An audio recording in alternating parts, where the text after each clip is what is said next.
কি ফসানো হয়েছে আপনাকে? কে ফাঁসালো?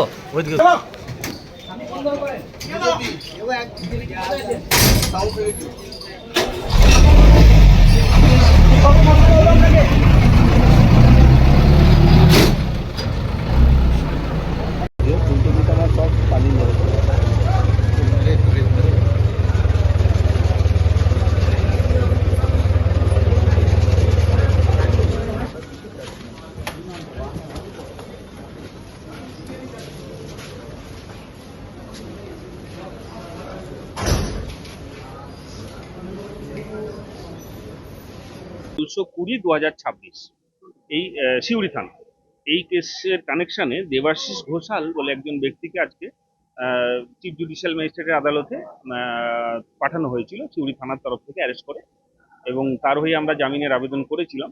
অভিযোগপত্রে দেখা গেল যে একজন ভদ্রমহিলা, যার পরিচয় অবশ্যই গোপন রাখবো আমরা, আদালতেও গোপন আছে, তিনি একটা অভিযোগ করেছেন যে তার সাথে মানে জোর করে তাকে সহবাস করা হয়েছে বা ধর্ষণ করা হয়েছে, এরকম অভিযোগ। তার সাথে অন্যান্য অভিযোগ রয়েছে। এখন এই দেবাশিস ঘোষালের পরিচয় হচ্ছে তিনি ভারতীয় জনতা পার্টির তরফ থেকে সিউড়ির টাউনের জন্য এলাকার সাংগঠনিক ভাইস প্রেসিডেন্ট।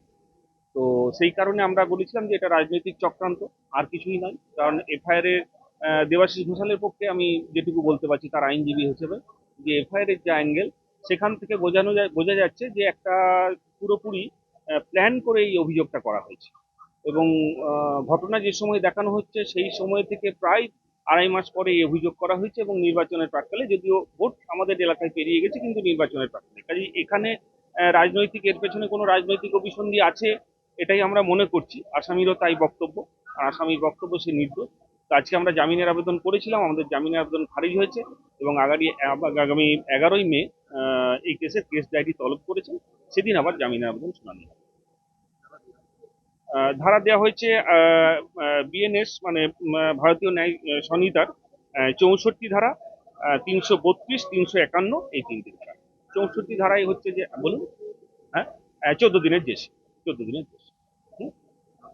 ঠিক আছে, আমার নাম সোমনাথ মুখার্জি, আমি এই কেসের যে আসামি অ্যাকিউজড দেবাশিস, তার পক্ষে আমি আইনজীবী। আরো অনেকেই ছিল তার সাথে আমি। কেন্দ্র প্রমুখ এবং 124 নম্বর বুথের যে পোলিং এজেন্ট ছিলেন আপনাদের দলের এবং শহরের সম্পাদক দেবাশিস ঘোষালকে একটি রেপ কেসে সিউড়ি থানার পুলিশ অ্যারেস্ট করে। দেখুন, আপনার যে প্রশ্ন সেটি সর্বৈব মিথ্যা। হ্যাঁ, তাকে রাজনৈতিক চক্রান্তের শিকার তিনি। তার এগেনস্টে কোনো এক মহিলা অভিযোগ জানিয়েছে, that is not rape case, সেটা অন্য টাইপের কেস। আপনারা জেনে তারপরে বলবেন। এখানে এটা পিওরলি প্রাইভেট ম্যাটার, এখানে মাথা গলানো ঠিক নয়।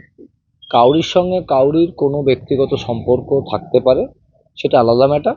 এবং তার যে পুলিশ মেডিকেল রিপোর্ট করেছে সেটাও নেগেটিভ এসছে, আপনারা জেনে রাখুন। এ কেসের কোনো নাম মানে মূল্য নেই। সাময়িক হ্যারাসমেন্ট, রাজনৈতিক ষড়যন্ত্র তার সঙ্গে যুক্ত। তবে দেখতে থাকুন, আজকে কোর্টে উঠবে। আমার যেটুকু খবর, কেসের কোনো মাথা ছাতা নেই। কার অঙ্গুলি হলেন? দেখুন, এখানে তো কোনো রকম যারা বিরোধী তারাই করবে। এখানে রাজনৈতিক চক্রান্ত আছে, এখানে ব্ল্যাকমেলিং। কারণ দেবাশিস ঘোষাল খুব রেপুটেড প্র্যাকটিশনার ইনকাম ট্যাক্স এবং সেল ট্যাক্সের, নিজে একজন অ্যাডভোকেট, এবং তার ফিনান্সিয়াল কন্ডিশনও ভালো। সেইটার জন্য তাকে ফাঁসানো হতে পারে। পদে আছেন তিনি রাজনৈতিক পদেই আছে আমাদের, সেখানে কোনো ব্যাপার নেই। রাজনৈতিক খুব ভালো কর্মী, এবং সেখানে কোর্টে কেস উঠবে, আজকে দেখা যাক কি হয়।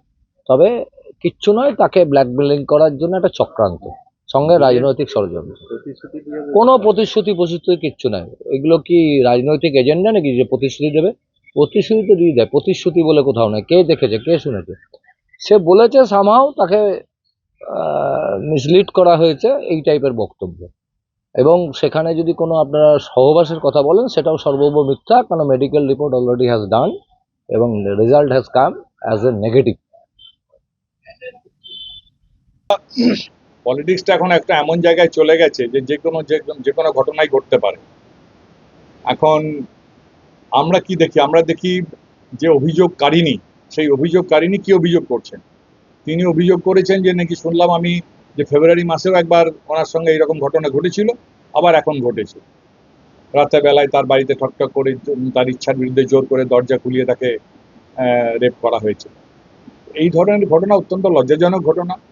এই যে দলেই তুমি থাকুন না কেন, যে সেই দলের নেতৃত্ব দেখা উচিত যে এই ধরনের মানুষ যদি দলে থাকে এবং মাথা উঁচু করে থাকে এবং কোনো ঘটনা ঘটলেই যে না আমাকে মিথ্যা করে ফাঁসি দেওয়া হয়েছে, এটা ঠিক নয়। This is not fair.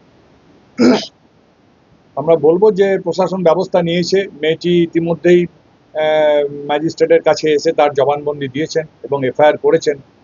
তার তিনি অ্যারেস্টও হয়েছেন এবং 14 দিনের জেল হেফাজত হয়েছে। এরপর দেখা যাক তদন্তে কি উঠে আসে। সেইটাই তো অত্যন্ত দুর্ভাগ্যজনক ঘটনা যে অনেক সময় নেতারা জেনে বুঝেও করেন, অনেক সময় না বুঝেও করেন। ক্ষমতাশালী লোক বলে সেই সমস্ত লোককে নিয়ে অনেকে ঘুরতে চায়। এতে দলের ভাবমূর্তি ক্ষুণ্ণ হয় এবং নেতারও ভাবমূর্তি ক্ষুণ্ণ হয়। এই জিনিসটার অনভিপ্রেত ঘটনা, এই ঘটনা না ঘটাই ভালো।